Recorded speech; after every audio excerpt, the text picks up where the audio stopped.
Shalom, apa kabar? Seminggu telah berlalu ya, kita datang berkumpul di tempat ini. Mungkin kalau ditanya apa kabar, selalu menyampaikan baik atau mungkin luar biasa, dahsyat. Bahkan ada yang menambahkan yes, yes, yes, mantap. Tapi benarkah pagi hari ini kita dalam kondisi baik-baik saja? Haleluya. Kita harus memastikan bahwa di dalam kehidupan kita, di dalam diri kita, ya, bahwa kalau bersama dengan Yesus, apapun persoalan, pergumulan kita bisa hadapi. Amin. Jadi pastikan pagi hari ini kita hadir di tempat ini dengan wajah-wajah yang antusias. Amin. Wajah-wajah yang penuh semangat. Nah, saya melihat Pak Polin ini hadir. Wah, luar biasa. Senang sekali bisa lihat Pak Polin dengan semangat. Karena 2-3 hari yang lalu saya menerima kabar dia lagi sedang di rumah sakit gitu ya. Saya telepon, ternyata dia cuma kontrol. Hari berikutnya lagi dengar berita lagi di rumah sakit lagi. Luar biasa ya.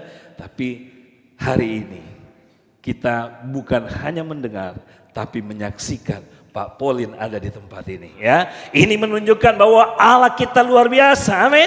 Allah kita baik, Dia bisa memberikan kemampuan di dalam kehidupan kita. Apapun masalah, persoalan yang kita hadapi ya, kita harus tetap baik, amin.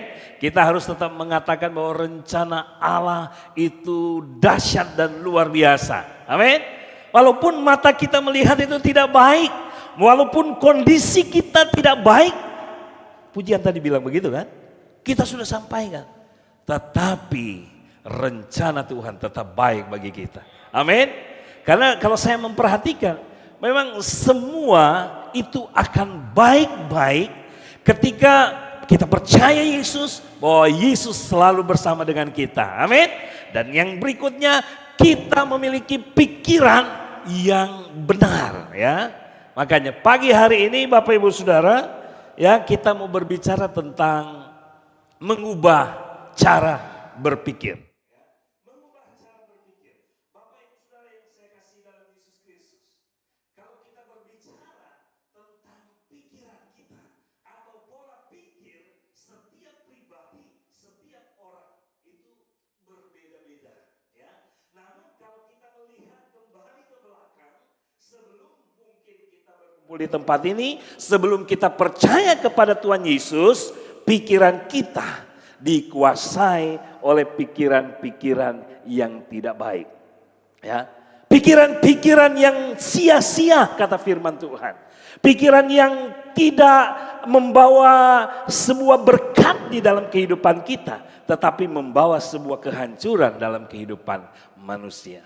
Nah, itulah kehidupan lama kita. Ya. Karena apa? Karena kita belum mengenal Tuhan. Manusia yang tidak mengenal Tuhan itu pikirannya sia-sia. Pikirannya itu berantakan, kacau gitu ya. Dan dia tidak menemukan Tuhan itu ditempatkan dan tidak menempatkan Tuhan itu pada posisi yang tepat. Ya, wong dia tidak mengenal Tuhan, iya kan? Tetapi kita bersyukur pada pagi hari ini karena oleh anugerah Tuhan kita bisa berkumpul di tempat ini. Semua karena anugerah Tuhan ya. Kita bisa berada di tempat ini, kita boleh menerima kebenaran, mengerti kebenaran dan bisa mempraktekkan kebenaran itu di dalam kehidupan kita. Ya, jadi kita sudah mengenal Tuhan. Ya, saya bisa memastikan bahwa kita ini ada di tempat ini karena respon kita terhadap firman Tuhan, di mana kita sudah belajar tentang kebenaran firman Tuhan dan kita sudah mulai bertumbuh di dalam kerohanian kita, sehingga semakin hari kita bisa semakin mengenal Tuhan melalui kebenaran firman Tuhan. Karena dikatakan dalam firman Tuhan bahwa firman Allah itu adalah firman itu sendiri, ya. Pada mulanya adalah firman. Firman itu bersama-sama dengan Allah. Dan firman itu adalah Allah. Jadi ketika kita mengenal kebenaran, kita mulai mengenal siapa Tuhan itu. Dan pada saat ini kita percaya bahwa kita adalah orang-orang yang mengenal Tuhan dan mengandalkan Tuhan di dalam kehidupan kita. Amin. Dan kita berbicara tentang pengenalan Tuhan, memang itu sebuah proses dan tidak gampang Bapak Ibu Saudara. Tapi memang ketika kita mau menyerah kepada Tuhan, maka Tuhan menyingkapkan semua hal-hal yang memang seharusnya selayaknya kita lakukan dan kerjakan. Karena hanya melalui kebenaran firman kita bisa mengerti tentang kehidupan. Ya.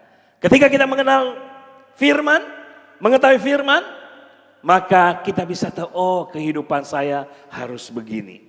Cara berpikir saya harus begini ya, supaya tidak berpikir dengan sia-sia.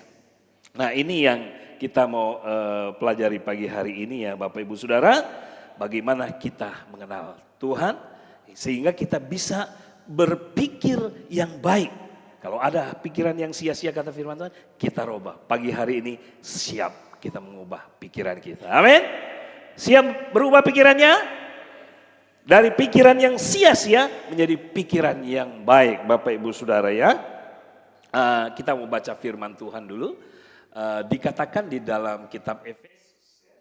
Di dalam kitab Efesus pasal yang keempat ayat yang ke-17. Bisa mengikuti pembacaan ini? Efesus pasal 4 ayatnya yang ke-17. Saya berikan apa-apa dalam hitungan yang ketiga kita baca bersama-sama. 2, 3. Sebab itu kukatakan dan kutegaskan ini kepadamu di dalam Tuhan. Jangan hidup lagi sama seperti orang-orang yang tidak mengenal Allah dengan pikirannya yang sia-sia. Bapak Ibu Saudara yang saya kasih dalam ini firman Tuhan sangat jelas. Ya. Bisa memahaminya? Di sini dikatakan sebab itu kukatakan. Jadi Paulus mengatakan kepada sidang jemaat yang ada di Efesus. Ya.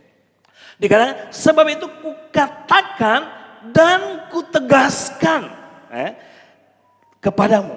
Ya. Sebab itu kukatakan dan kutegaskan ini kepadamu di dalam Tuhan. Jadi dia katakan dan dia tegaskan itu di dalam Tuhan. Artinya ya berita yang dia sampaikan itu disampaikan kepada orang yang sudah percaya kepada Yesus. Nah kembali firman Tuhan pagi hari ini kita yang percaya kepada Yesus kita diingatkan oleh sebuah kebenaran firman yang mengatakan bahwa di sini dikatakan ya jangan hidup lagi. Wow. Bapak Ibu Saudara berapa banyak yang mau hidup? Mau hidup Bapak Ibu Saudara? Amin. Semua mau hidup tapi kok ini jangan hidup lagi. Dilarang hidup Bapak Ibu Saudara. Saudara mau hidup? Amin. Ya kita mau hidup Bapak Ibu Saudara. Tapi di sini dikatakan jangan, orang yang percaya jangan mau hidup lagi sama seperti orang-orang yang tidak mengenal Allah. Jadi ini ada sebuah larangan bagi orang yang percaya, orang yang mengenal Tuhan agar mereka tidak boleh lagi hidup sama seperti orang-orang yang tidak mengenal Allah. Kenapa? Tidak boleh hidup sama seperti orang yang tidak mengenal Allah. Karena di sini dikatakan orang yang tidak mengenal Allah pikirannya sia-sia. Jadi orang yang tidak mengenal Allah itu pikirannya sia-sia. Yang menjadi pertanyaan saya, kita mengenal Allah? Amin. Apakah pikiran kita ini sudah baik-baik saja? Atau masih dalam proses? Atau kadangkala pikirannya baik, kadangkala pikirannya sia-sia. Ya. Seperti apa sih pikirannya yang sia-sia? Artinya kan pikiran yang sia-sia itu selalu memikirkan hal-hal yang tidak baik gitu ya. Pikiran yang membawa sebuah kehancuran dalam kehidupannya. Itu aja yang dipikirin, pikiran negatif gitu ya. Sama suami pikiran negatif. Ini suami saya pulang agak malam. Nih seorang istri mungkin berpikir, suami saya hari ini kok agak malam. Nelepon kagak gitu ya, kenapa ini? Jangan-jangan lagi kecantol dengan si ini. Saya dengar-dengar dari teman, kemarin dia jalan katanya dengan seorang wanita. Mulai pikirannya ya. Nah, Bapak Ibu Saudara, ini harus pikiran yang baik, yang benar, sesuai dengan fakta. Ya, tapi boleh nggak mencurigai? Wah, ini pikiran, selalu curiga. Kalau misalnya kita berpikir ada apa, ya boleh-boleh saja. Tapi kalau kita sudah selalu curiga melulu ya. Wah, ini sudah mengarah kepada pikiran yang sia-sia. Mikirin apa yang dia harus lakukan gitu untuk mendatangkan uang yang banyak, bagaimana mikirin.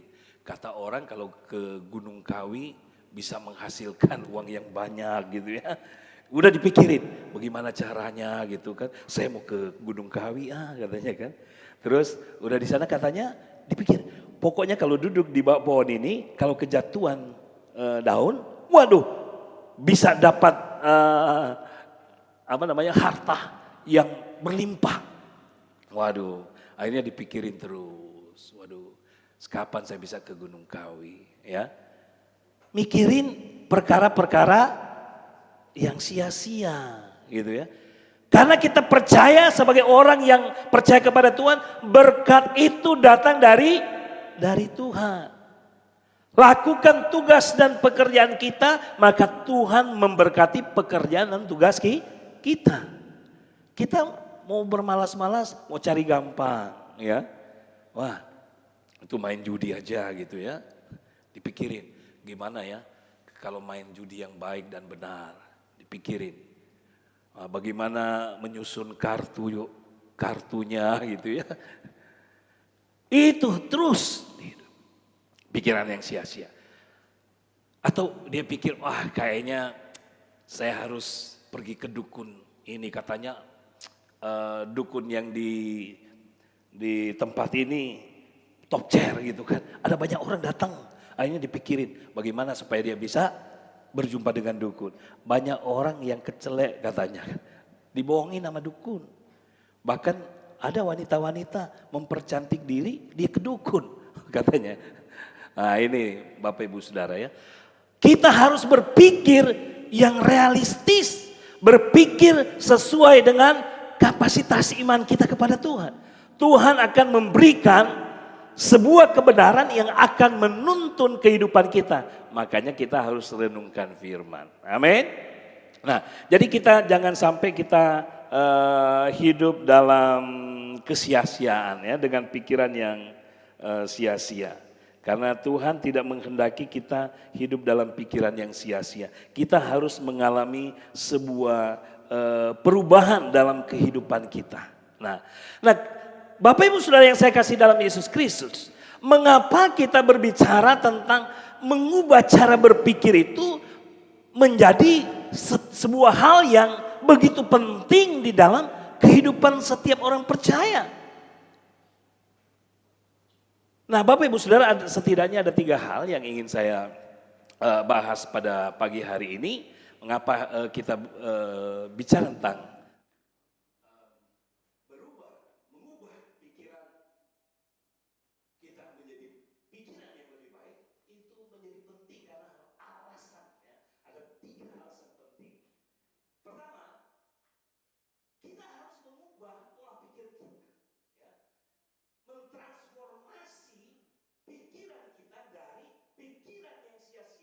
menjadi pikiran yang lebih baik.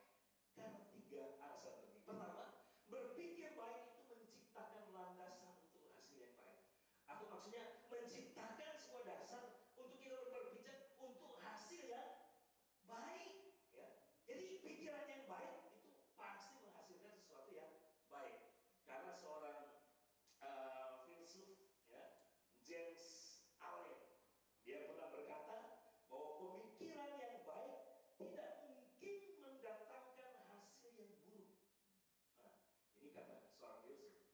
pemikiran, bahwa pemikiran yang baik tidak mungkin mendatangkan hasil yang buruk. Pemikiran dan perbuatan buruk tidak mungkin mendatangkan hasil-hasil yang baik. Ya. Jadi orang yang selalu berpikir buruk terhadap orang lain, atau mungkin berpikir hal-hal yang sia-sia terhadap pekerjaannya, nggak mungkin menghasilkan pekerjaan yang lebih baik. Ya.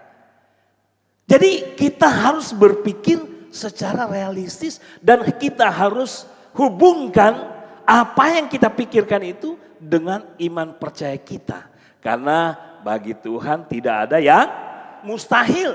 Dan bagi orang percaya itu tidak ada yang mustahil. Karena berpikir buruk itu menghasilkan kemajuan. Yang apa? Yang negatif. Kemajuan sih. Banyak orang itu mikirin hal-hal yang buruk. Iya betul. Ya. Ada banyak kemajuannya. Tapi kemajuan yang buruk. Tapi Bapak Ibu Saudara yang saya kasih dalam Yesus Kristus. Kalau ini kan ada istilahnya ini ya. Berpikir rata-rata tidak menghasilkan kemajuan. Berpikir baik menghasilkan kemajuan yang lumayan. Berpikir hebat menghasilkan kemajuan yang hebat.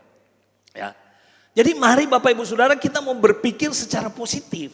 Hal-hal yang baik yang membawa kita kepada sebuah sebuah tujuan, sebuah keberhasilan, sebuah keberuntungan, ya.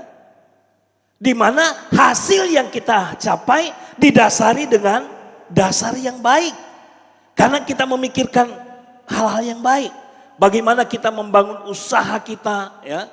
Kita harus bangun usaha kita dengan baik dan benar, bukan bangun dengan sistem kecurangan. Banyak orang membangun, bukannya banyak orang, tapi ada orang-orang tertentu mereka ingin buat usaha, mereka bangun usaha mereka. Wow, lancar. Tapi dia pakai trik. Tapi kalau saya pakai ini kayaknya lebih cepat nih dapat penghasilan. Nah, akhirnya dia lakukan. Tapi dia mulai terjebak dengan sebuah kegiatan yang penuh dengan kebohongan. Karena sebuah pekerjaan yang dia lakukan didasari dengan pikiran-pikiran yang tidak baik, penuh dengan kecurangan, yang dia pikirin bagaimana untung besar dengan menipu orang. Nah, itu kan pikiran yang jahat, pikiran yang tidak baik. Nah, cepat atau lambat dia akan melihat hasilnya tidak akan membawa keberuntungan. Ya. Tetapi orang yang selalu berpikir baik, ya, bagaimana membangun sebuah hubungan yang baik, maka dia akan melihat bagaimana hubungannya dengan setiap pribadi-pribadi, ya, berkawan, berteman. Itu semua itu baik.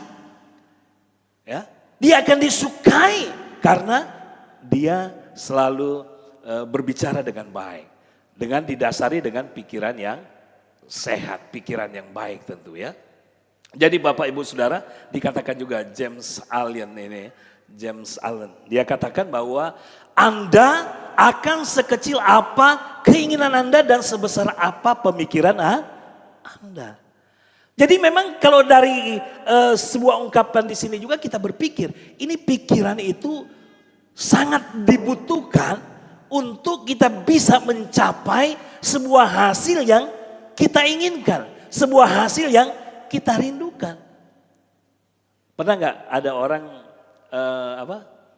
berdoa juga, Tuhan jadikanlah aku lilin kecil.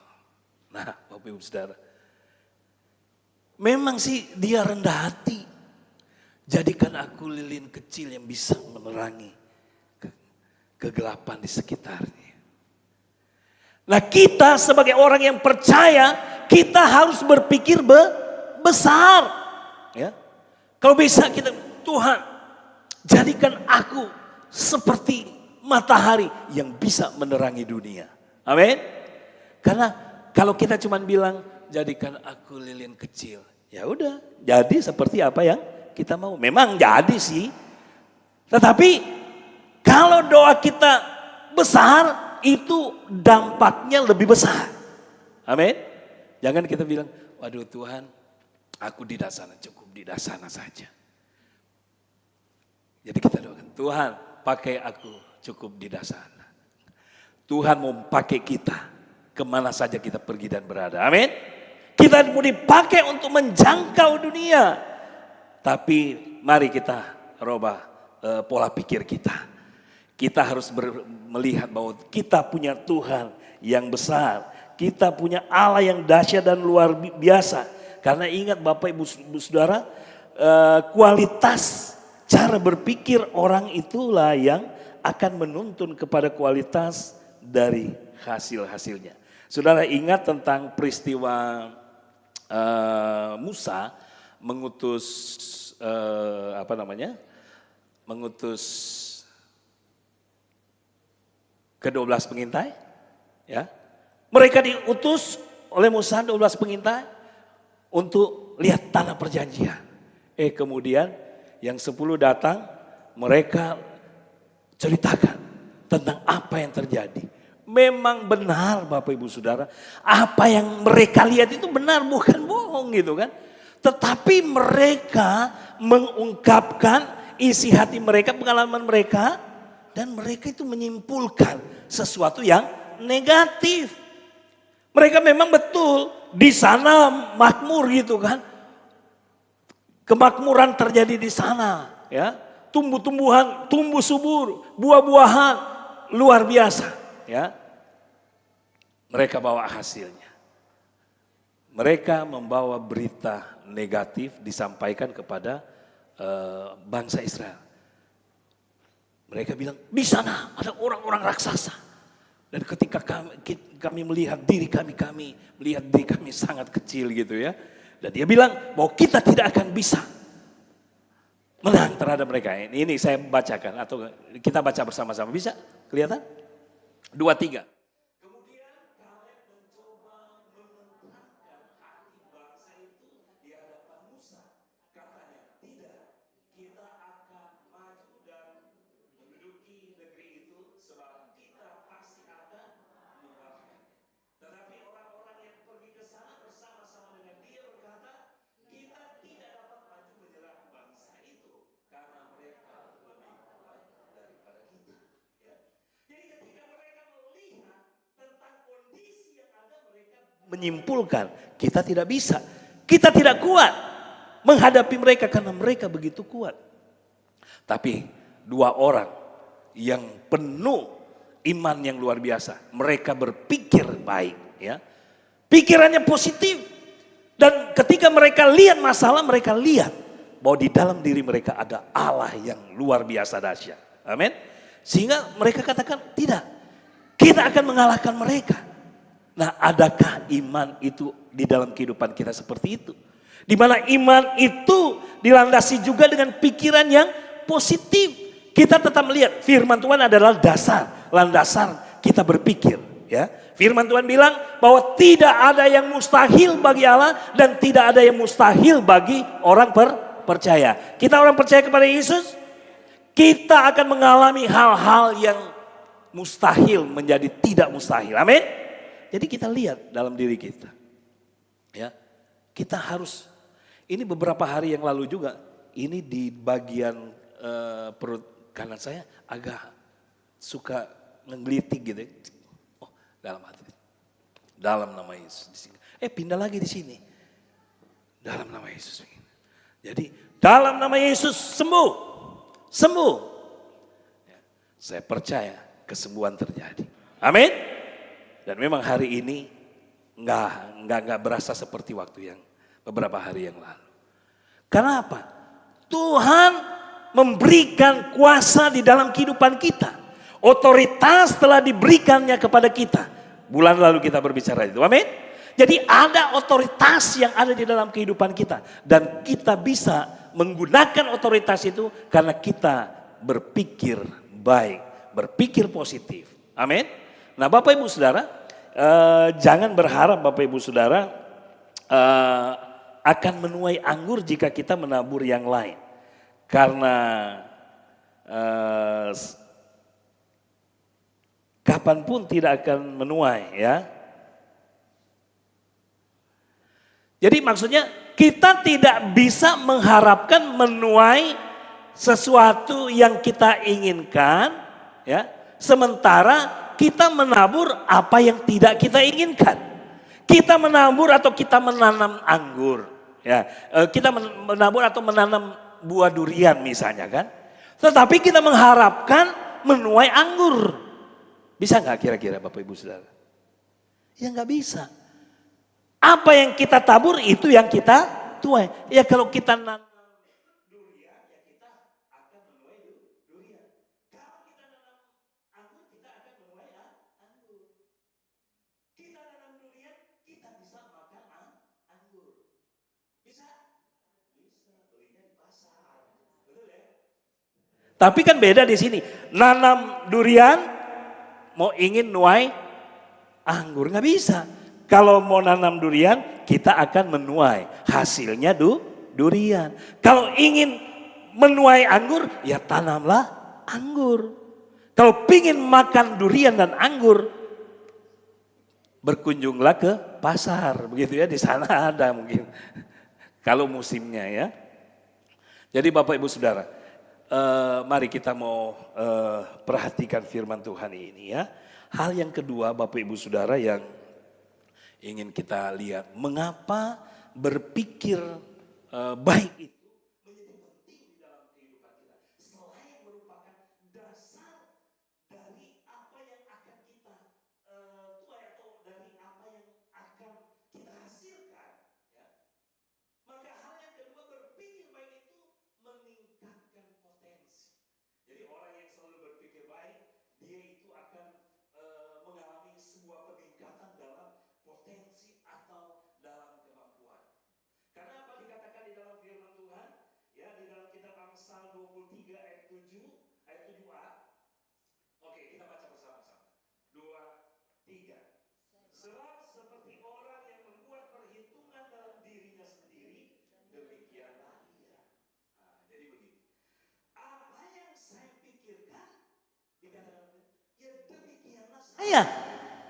Jadi misalnya begini. Bapak Ibu Saudara, semua dilahirkan normal. Amin. Semua kita adalah orang-orang yang ganteng. Amin. Semua kita adalah orang-orang yang cantik. Amin. Oh, semua adalah orang-orang yang ganteng. Amin. Yang enggak amin merasa ya bukan ganteng. Semua cantik. Oh, semua merasa cantik ya. Padahal enggak, Bapak Ibu Saudara. Jadi maksudnya begini. Walaupun seseorang sebenarnya ganteng. Kayak saya ini kan ganteng, betul ya? Percaya enggak ganteng? Kalau enggak percaya tanya sama istri saya. Saya ini ganteng. Paling ganteng sedunia kata istri saya. Ini orang bilang ganteng itu relatif gitu ya. Nah, jadi maksudnya begini, apa yang kita pikir? Saya udah pikir, oh saya ini ganteng. Terus kemudian, enggak, saya ini jelek. Ini hidung saya kayaknya agak miring ke sebelah kan. Jelek. Orang udah bilang ganteng, enggak jelek, menghina orang bilang enggak saya ganteng. Karena hidung meleong. Enggak, Bapak Ibu Saudara. Apa yang kita pikirkan itulah dia. Kalau kita pikiran, iya saya ini orangnya bodoh. Udah di sekolah diajarin, nggak bisa-bisa. Di rumah udah dibilangin memang dasar bodoh nih anak saya. Di sekolah guru bilang lagi, kok kamu nggak bisa ngerjain? Udah berulang kali dijelaskan nggak bisa-bisa. Tapi gurunya nggak bilang bodoh, gitu kan? Kamu bisa, ayo. Nah bisanya karena apa? Dia belajar. Akhirnya dia mau belajar. Ya nggak ada yang bodoh tanpa belajar. Nggak ada yang bodoh tanpa. Terima kasih Bapak Ibu Saudara. Ternyata masih memperhatikan ya. Kalau enggak itu terimanya. Nggak ada yang bodoh tanpa belajar. Orang bodoh karena nggak belajar. Kalau mau pintar harus belajar. Jadi orang nggak ngerti masa Indomie aja itu bisa Kalau dia nggak ngerti, mau masak Indomie aja nggak bisa, bisa dibilang bodoh ya. Kenapa? Dia nggak pernah belajar. Tapi kalau dia mau belajar, pasti bisa. Betul? Anak kecil aja bisa, asal dia mau belajar. Jadi Bapak Ibu Saudara, sebagaimana kita memikirkan diri kita, maka demikianlah ia. Jadi kita harus pikirkan hal-hal yang positif. Jangan istri bilang ke suami, dasar gak bisa cari duit katanya kan, gak bisa diandalkan. Nah ini karena konflik, marah. Terus, waduh iya ya saya gak bisa diandalkan. Memang istri saya gak bisa ngandelin saya. Terus kemana-mana, waduh akhirnya dia merasa minder. Ya udah, karena dia nggak bisa diandalkan, ketemu ada wanita lain. Bilang, waduh luar biasa. Cuman kasih senyum aja, wih ganteng. Iya kan, apalagi udah nolongin, wih luar biasa. Orang bisa diandalkan. Itu bisa terjadi Bapak Ibu Saudara. Saya pernah melihat ada menurut kacamata manusiawi, iya kan. Dia lihat itu, istrinya cantik, tapi dia bisa tinggalkan istrinya yang cantik itu. Dan dia menikah lagi dengan orang yang kurang cantik secara manusia menurut penilaian. Ya. Kenapa begitu? Ya karena si istri ini, ia selalu memvonis suami, nggak bisa apa-apa, nggak bisa diandalkan. Nah Bapak Ibu Saudara, kita harus berpikir yang positif. Walaupun dia gak bisa, belum bisa, dia bilang, kamu belum bisa aja. Pasti kamu bisa. Orang walaupun gak bisa, kalau dia bilang, pasti kamu bisa. Ayo, lakukan. Semangat. Suami walaupun dia malas-malas dikasih semangat oleh istri, kamu pasti bisa. Ayo, semangat dia nanti. Ya kan? Begitu juga sebaliknya. Jangan berpikir, saya gak bisa, ya udah jadilah gak bisa. Udah dibilang nggak bisa, nggak mau belajar lagi, ya kan? Kalau udah tahu kondisinya nggak bisa, nah harus berpikir yang positif. Ya saya pasti bisa. Pikir saya harus mau mengalami perkembangan, saya mau belajar, saya harus mengembangkan kapasitas saya. Karena di dalam diri kita ada kapasitas yang diberikan oleh Tuhan. Ingat prinsip otoritasnya? Kita di dalam kehidupan kita sudah diberikan semua kemampuan oleh Tuhan. Jadi tinggal kita harus aktifkan kemampuan kita. Kalau belum ini dikembangkan, dimaksimalkan. Kalau belum maksimal, ya. Jadi Bapak Ibu Saudara kita harus berusaha, nggak bisa berdiam diri untuk melihat hasil yang baik. Nah, Saudara. Bila cara berpikir kita, ya, bila cara berpikir kita dapat membentuk siapa kita, dengan sendirinya dapatlah disimpulkan bahwa potensi kita ditentukan oleh cara berpikir kita. Kan di sini dikatakan, sebab seperti orang yang membuat perhitungan dalam dirinya, demikianlah ia. Jadi cara kita berpikir itu membentuk diri kita. Jadi dengan sendirinya dapat disimpulkan bahwa potensi kita itu ditentukan oleh cara berpikir kita. Kemampuan kita, ya kita bisa lihat, ya saya punya kemampuan ini. Karena cara berpikir kita. Ya. Saya bisa kerjakan ini, kerjakan itu dari pikiran. Nah Bapak Ibu Saudara, penghambat terbesar bagi kesuksesan bagi kebanyakan orang di hari depan mereka adalah dari cara berpikir. Bila cara berpikir mereka terbatas, maka potensi mereka pun terbatas. Tetapi bila mereka terus bertumbuh dalam cara berpikirnya, maka prestasi akan menyertai mereka dan potensi pun akan melampaui. Ya. Jadi Bapak Ibu Saudara, itu potensi itu akan berkembang bagaimana kita berpikir tentang kemampuan atau potensi yang ada di dalam diri kita. Untuk mengerjakan sesuatu, tadinya belum bisa. Saya mau kerjakan ini, diperbesar kapasitasnya. Belajar untuk memperbesar kapasitas atau kemampuan potensi di dalam diri kita. Nggak bisa dengan sendirinya tiba-tiba kita menjadi orang yang memiliki potensi yang luar biasa yang langsung jadi. Nggak bisa. Seorang anak, seorang bayi lahir gitu kan. Seorang lahir jadi bayi kemudian dia bertumbuh jadi anak. Nggak bisa langsung jadi bisa makan. Ya kan? Padahal dia punya kemampuan untuk melakukannya dengan sendiri. Kenapa? Bayi itu lahir misalnya terus diajarin makan, disuapin. Karena bayi itu belum bisa makan dengan sendirinya. Tetapi apakah bayi itu tidak bisa menggunakan sendok? Dia akan menggunakan sendok, dia bisa menggunakan dengan sendok ketika ia mulai dilatih. Seiring dengan pertumbuhan usianya, kekuatannya secara fisik, maka dia bisa, mampu. Karena diajarin. Demikian juga dengan kehidupan kita. Mau mengerjakan sesuatu. Itu seiring dengan kita melatih diri kita, maka kita bisa melihat bagaimana potensi kita ini berkembang. Ya. Bapak Ibu Saudara, demikian juga dalam berjemaat kan.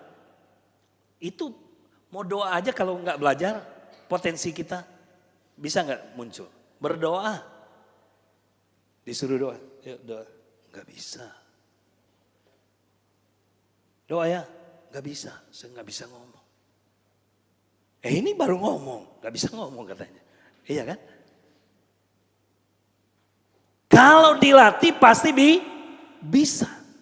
Saya aja dulu agak gagap, sekarang kalau nggak ditahan-tahan, ya kan? Dibatasi, jangan lebih dari sejam.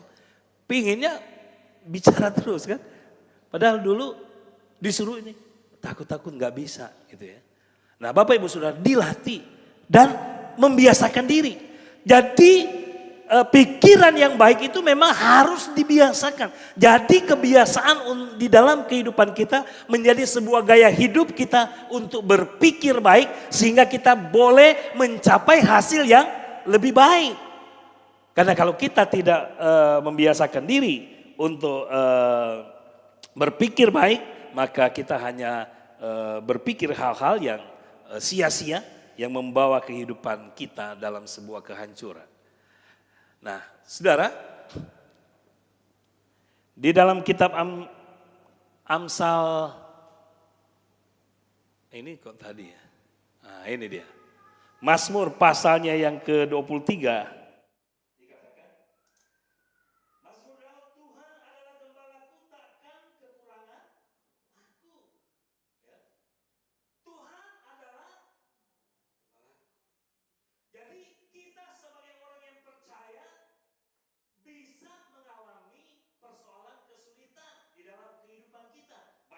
Masalah keuangan, ya, masalah kesehatan. Tetapi kita percaya bahwa kita punya Tuhan Allah yang dahsyat dan luar biasa, yang kita kenal di dalam nama Yesus, yang mampu memberikan pembelaan, pertolongan dalam kehidupan kita. Dia sanggup memelihara kehidupan kita. Amin.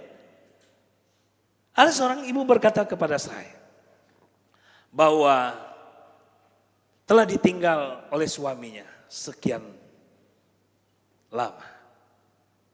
Tapi puji Tuhan, sampai sekarang dia masih hidup. Semua karena anugerah Tuhan katanya. Kita juga semua punya persoalan, betul? Tapi kalau kita masih bisa ada di tempat ini sampai pada saat ini, semua karena anugerah Tuhan. Tuhan memberikan pemeliharaannya di dalam kehidupan kita. Coba kalau kita melihat masa-masa lalu kita. Dari hari ke hari, dari minggu ke minggu, bulan ke bulan, tahun ke tahun kita melihat. Masalah selalu ada, betul ya? Gak pernah masalah itu meninggalkan kita. Masalah selalu mendampingi kita. Tetapi terbukti sampai pada hari ini kita masih bisa duduk di tempat ini. Kita bisa hidup dan bernafas. Semua karena anugerah Tuhan. Kita bisa mengalami kemenangan. Karena kita melihat Tuhan yang kita sembah adalah Allah yang luar biasa. Amin. Nah Bapak Ibu Saudara, kita harus meningkatkan pikiran yang baik di dalam kehidupan kita. Di dalam kitab Tawarik saya mau mengingatkan seorang yang bernama Jabes, ya, bagaimana dia memiliki sebuah pikiran yang berkembang, pikiran yang baik. Ya. Dia punya orang tua yang mungkin tidak dipandang di tengah-tengah masyarakat, tetapi dia punya pemikiran yang positif. Dia punya pemikiran yang baik sehingga dia ingin mengembangkan kapasitasnya, makanya dia berdoa. Ingat doa Yabes? Kiranya Tuhan apa Bapak Ibu Saudara? Memberkati aku dengan berlimpah-limpah dan memperluas daerahku. Jadi kita melihat, kiranya Tuhan memberkati aku dengan berlimpah-limpah. Kita boleh nggak berdoa kepada Tuhan, berkati saya dengan berlimpah-limpah? Bisa? Bisa. Atau kita sudah berdoa, kemudian gimana sampai pada saat ini kok nggak tercapai? Tapi kita harus tetap percaya bahwa Tuhan akan ada bersama dengan kita. Amin. Apa yang didoakan oleh Yabes? Terjawab nggak? Terjawab. Kalau kita kembali ingat seorang nabi yang bernama Habakuk, dia katakan, ya, dia sudah lakukan tugasnya. Ya, pohon-pohon anggur dia sudah tanam tapi hasilnya tidak ada. Tidak membawa hasil. Bahkan ternaknya enggak ada lagi. Lenyap semuanya. Tapi sanggupkah dia berpikir positif? Berpikir baik? Sanggup. Karena apa? Karena dia punya pengalaman dengan Tuhan. Makanya dengan kita sebagai jemaat, mari kita berpikir baik, berpikir positif. Apapun keadaannya, seperti lagu tadi, ya, bahwa dalam keadaan buruk pun Tuhan itu tetap baik, ya. Mungkin kita melihat, mata kita melihat tidak baik, tetapi Tuhan itu tetap baik. Kita melihat diri kita sampai pada saat ini belum mengalami harapan belum terkabulkan. Tetapi Tuhan tetap punya rencana yang indah dan baik dalam hidup kita. Amin. Masih yakin Tuhan baik? Haleluya. Hal yang ketiga yang terakhir. Berpikir baik itu berpikir baik itu, Bapak Ibu Saudara, menghasilkan lebih banyak pemikiran baik. Ini.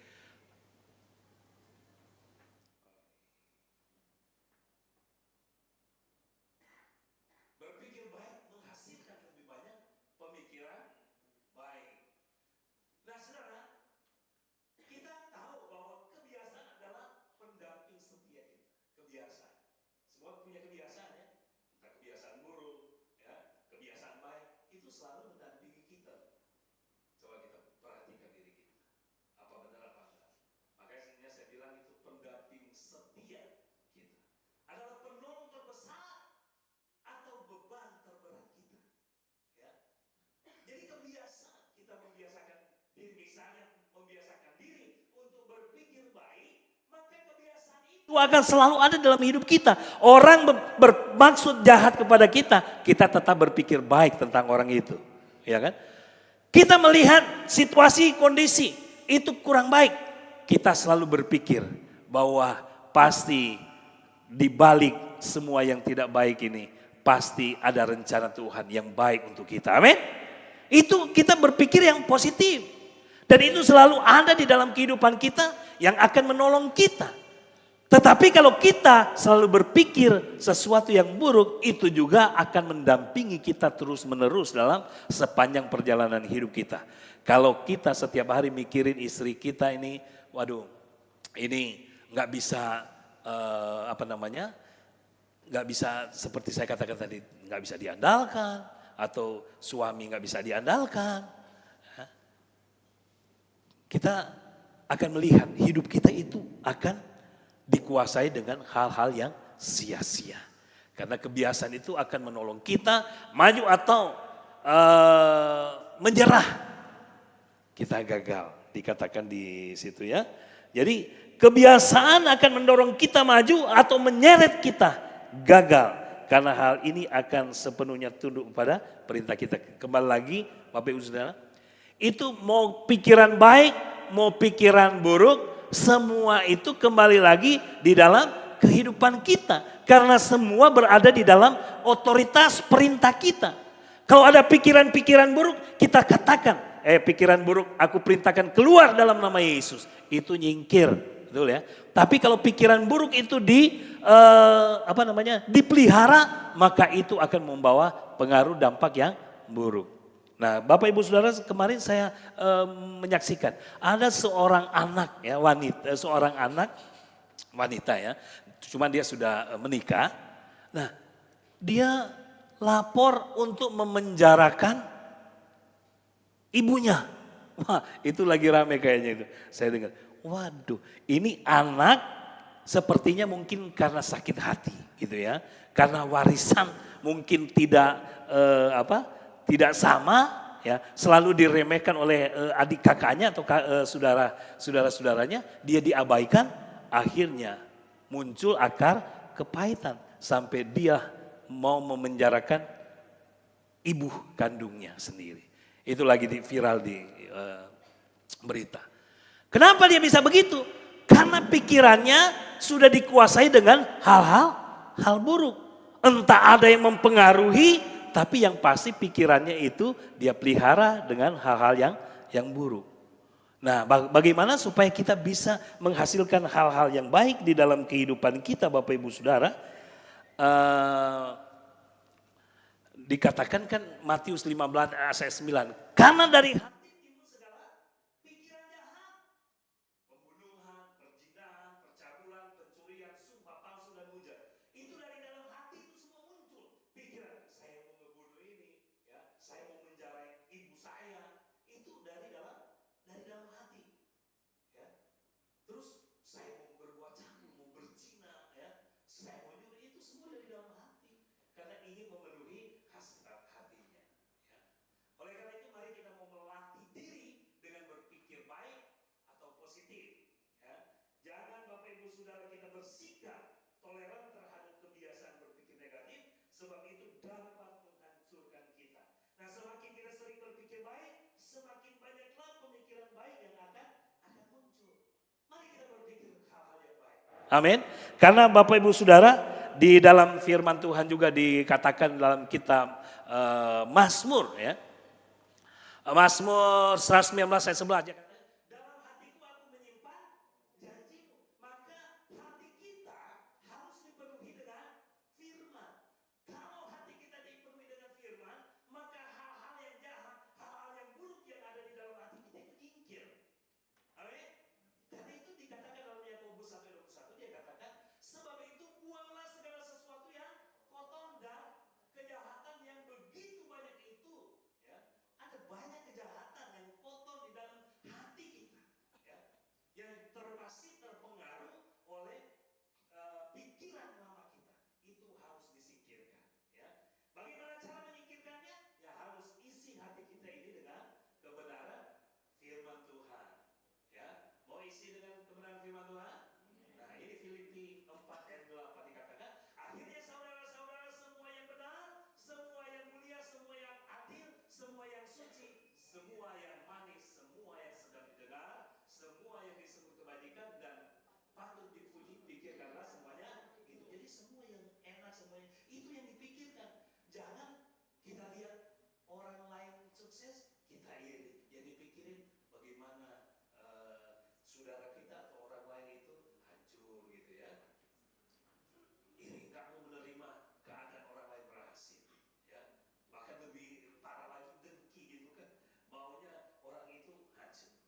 hal-hal yang jahat ya, yang ada di dalam hatiku itu tergeser semua, minggir semua, dan hanyalah kebenaran firman Tuhan yang ada di dalam hati saya. Amin. Nah, Bapak Ibu Saudara, saya hanya mau mengingatkan, mau menyimpulkan 3 hal. Ingat, bahwa berpikir baik itu menciptakan landasan atau hasil yang baik. Dasar untuk kita berpikir untuk bisa mencapai hasil yang baik, harus dari awal udah ada dasarnya untuk berpikir yang baik. Berpikirlah hal-hal yang baik, bukan hal-hal yang kotor, hal-hal yang curang, yang tidak berkenan kepada Tuhan, sehingga kita bisa mencapai hasil yang baik. Dan hal yang kedua, berpikir baik itu meningkatkan potensi. Ya, jadi orang yang mau maju pasti dia selalu berpikir baik, ya, sehingga apa yang dipikirkan bagaimana dia melihat kemajuan dirinya, pekerjaannya, pelayanannya, keluarganya. Ini yang Tuhan inginkan dalam hidup kita. Dan ingat, berpikir baik menghasilkan lebih banyak pemikiran baik. Jadi kita berpikir baik akan menghasilkan banyak pemikiran yang baik. Tapi ingat, kita bisa berpikir yang baik karena hati kita dipenuhi dengan kebaikan. Bagaimana supaya hati kita dipenuhi dengan kebaikan? Isilah hati kita ini dengan kebenaran firman Tuhan. Karena hanya firman Tuhanlah yang menjadi kebaikan di dalam kehidupan kita, yang akan menuntun setiap langkah hidup kita. Amin. Puji Tuhan. Mari bangkit berdiri Bapak Ibu Saudara. Firman Tuhan sampai di sini, kita percaya, yakinkan bahwa Tuhan baik dalam hidup kita.